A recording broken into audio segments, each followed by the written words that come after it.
Hello guys, and today I'm going to talk briefly about a major stumbling block between the EU and Britain regarding the Brexit trade deal that is currently being negotiated. Who should have the fish?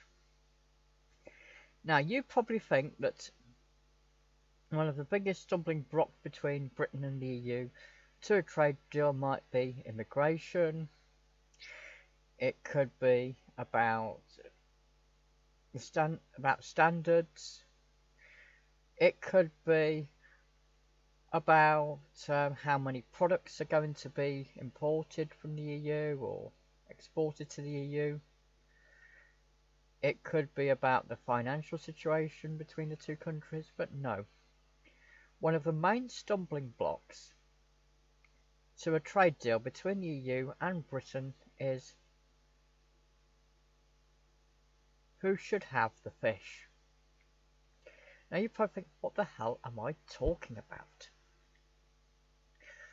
Well, a long time ago, before the 1970s, in the English Channel, between England and France, there was a border in the sea, and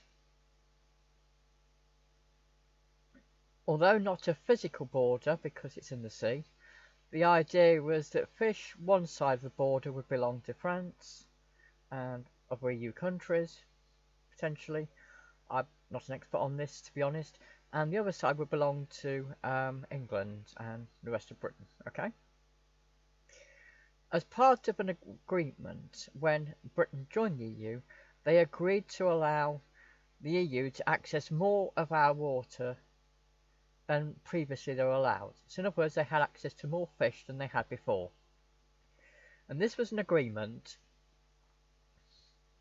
that Britain begrudgingly accepted in return for being allowed into the EU. Now that Britain has officially left the EU, even though we're unofficially in until the end of the year, but officially we're out, because we've agreed to follow the same rules as we did before we were when we were still in the EU. It means at the moment France and other EU countries can still access some of the fish that they used to be able to access. However, after the end of December, unless an agreement is reached, it means then a lot of those fish will now belong to us, and the EU can't then fish in those waters anymore, but in return they might not give us a good trade deal. Now, the EU are not happy about this. Their argument is that they've been looking after our fish for years and years and years, decades, and making sure there aren't too many of them in the water, if you get my point. That's a bit of sarcasm, by the way.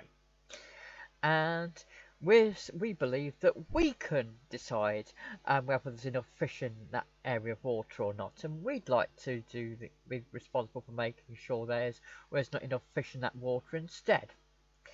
So there's currently a big, huge fight going on about fishing rights and who the fish should belong to.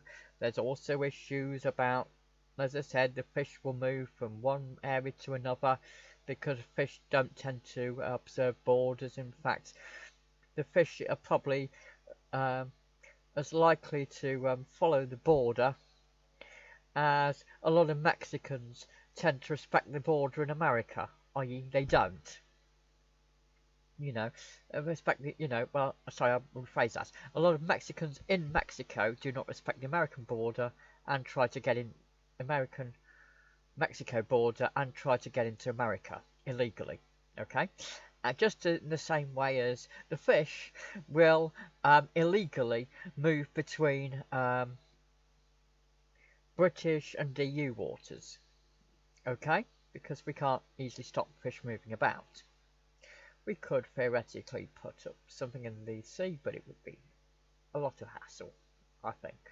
And I don't think anybody really wants that.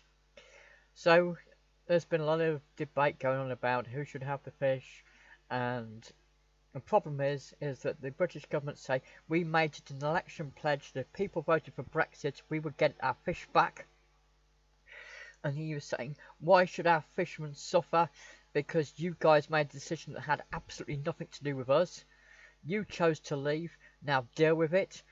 But, you know, if you want to deal with us, then why should our people suffer because we didn't make this decision? And so that's the current problem. At the moment, the EU and Britain are in discussions about all this. It's been going on for months and months, and neither side seems to want to budge. So you would expect a lot of the problems to be about, you know, major stuff, but fish seem to be one of the biggest problems.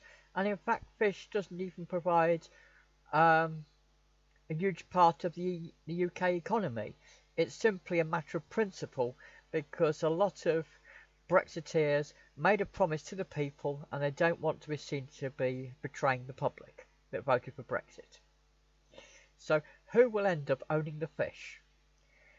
We'll find out. Maybe the EU will give up. I don't know. It's difficult because I think, you know, it's probably easier for the EU to give up because they never, you know, they never made any promises to keep it. But the British, you know, politicians feel that they made a promise that they would get the fish back, and they feel that if they go back on their words, then the electorate will throw them out at the next election. It's a tricky one,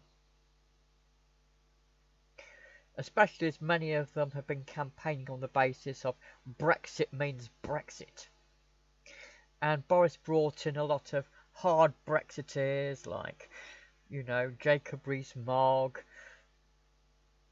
and some of us like Dominic Raab, who turned down Theresa's offer, and others, you know, and Dominic Cummings, who's now gone, but was one of the main Brexiteers. And so, you know, that's the problem. Who should look after the fish? Should we look after most of the fish? Should France look after most of the fish?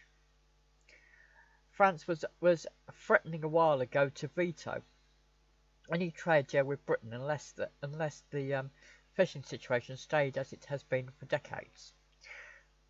So there you go, guys. The current EU UK problem. Who should look after the fish?